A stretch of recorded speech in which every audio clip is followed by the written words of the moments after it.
Hey guys, so today's video is going to be all about using fleece for your pet rats as bedding. I get a lot of questions about how I use the fleece, why I use it, and how I clean it and stuff like that. So I'm going to go through a whole bunch of different steps on how I make the fleece liners, how I end up cleaning them, and how I reuse them.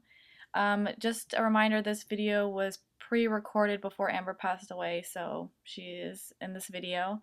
Um, and I'm also going to kind of give you a comparison of fleece and other beddings that are on the market available for rats. First things first, and this is why I use fleece. It's just a lot cleaner for them in general. It's softer for them, and you can also decorate your cage, but the number one reason is because rats are super susceptible to respiratory problems, and using fleece or another kind of fabric can cut down on dust and lung irritation by almost 100%. Fleece is really good at kind of soaking up urine if your rat is peeing in the cage, and it's also super easy just to kind of sweep up some poops if they're not using the litter pan. Using fleece might seem kind of expensive in the beginning, but it's really not once you compare it to other beddings that are available for rats, and you can also reuse it.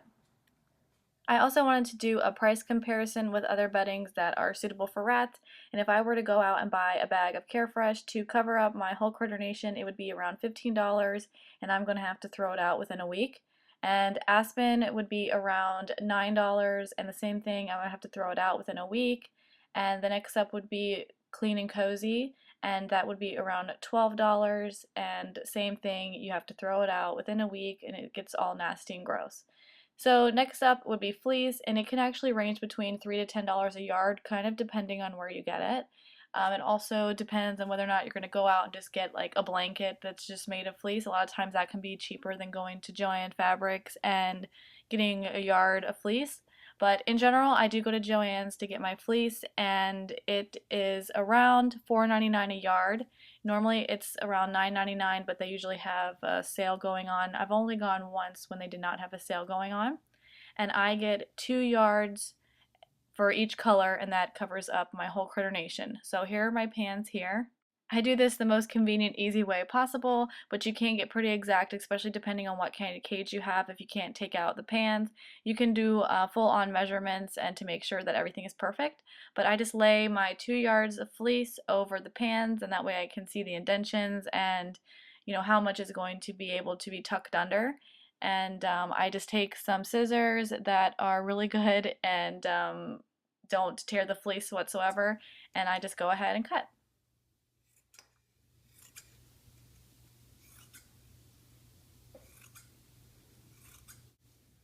So once I'm done cutting, it will look like this, and you can see that I have perfect liners for the Critter Nation pans. And once I put them in the cage, I will just tuck them under, and I have binder clips that I'm about to show you here. And I have different size binder clips, but I just clip them down. Sometimes I need them, sometimes I don't, but I know the areas that they like to pull up, and then I will just tuck under the fleece like that.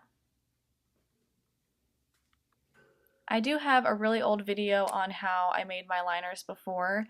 I used to put towel underneath them, but I've stopped doing that. I heard some horror stories of rats choking on some of the towel fibers from chewing on it, and so I stopped doing that. But you can also put heavy stuff on top, like here I have their tile, so this corner they usually don't mess with it because they can't get it up. Now, the number one thing that you need to remember is that they are rats and they are going to chew. So if they end up chewing the fleece, it's not the end of the world, and you can still reuse it later. I'll show you how I go ahead and kind of consolidate my fleece once everything's been chewed up. And as you can see here, I leave about 4 inches extra to be tucked under the pans. So this kind of also prevents them from pulling it up by the end of the week. So next up is cleaning, and this part is kind of self-explanatory, but I still have a lot of people that ask questions about it. So I literally will take it outside to my garbage can and just dump and shake off the fleece liners to get rid of any kind of poop or food or gross stuff, and yeah, I just literally just dump it off like this.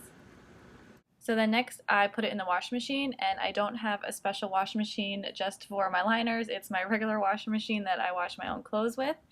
And I just put it all in there after it's been knocked off. And this is one thing that you want to remember is you want to wash it on the sanitize cycle. And if you don't have a sanitize cycle on your washing machine, then you want to make sure it's on very hot or hot, the hottest possible. And then this is the soap that I use. It's just the eco-friendly kind. It is lemongrass scented, but it's really faint. And it's cruelty free, and you want to make sure that it's safe to use for your washing machine. And I also use this, I showed this in one of my other videos. It's kind of like a concentrated cleaner, and I just put a little tiny capful in. And then when it comes to drying, I also put it on the sanitize cycle. And again, if you don't have a sanitize cycle on your washing machine or your dryer, just make sure it's on the hottest one possible. So that's it. Everything is dry now. And as you can see here, as I'm pulling it out, some are completely intact and some aren't. Like this one here had been chewed up pretty bad. For some reason, the second level in the Critter Nation is always chewed up by the end of the week. Usually the other levels are okay, and sometimes the hammocks are kind of chewed like this one here. But I will go ahead and show you guys what I do with my fleece and how long it usually ends up lasting me.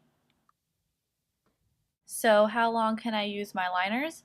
The two small ones, the one that goes at the very top of the cage and the one that's in the middle that is their kitchen, I can use those liners 6 to 7 times before they are a little bit chewed up for me to use anymore.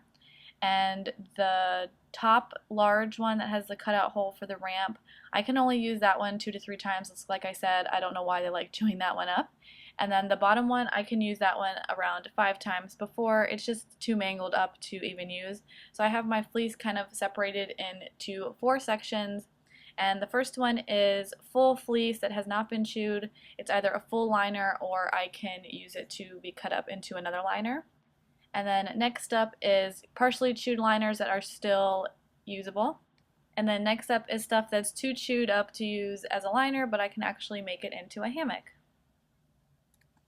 I will do that a lot and make a bunch of hammocks. I really want to get my money's worth when it comes to the fleece, and if I can make hammocks out of it, then I definitely will. I can post a video on making hammocks if you guys want. I'm just not sure if somebody would want to see it because I do have to use a sewing machine. And I also will donate some of them. Like here are the last grouping of fleece. It's just so mangled and chewed up that I can't do anything with it. So a lot of times I will give these scraps to my local rat rescue. Last time I did, she really liked it, so I'll probably just keep giving them to her. Okay, that's it. I try not to make this video too long, but that's how I use my fleece liners. And I hope this video helped you guys. If you have any questions, just go ahead and comment below, and I will see you in my next video. Thanks for watching.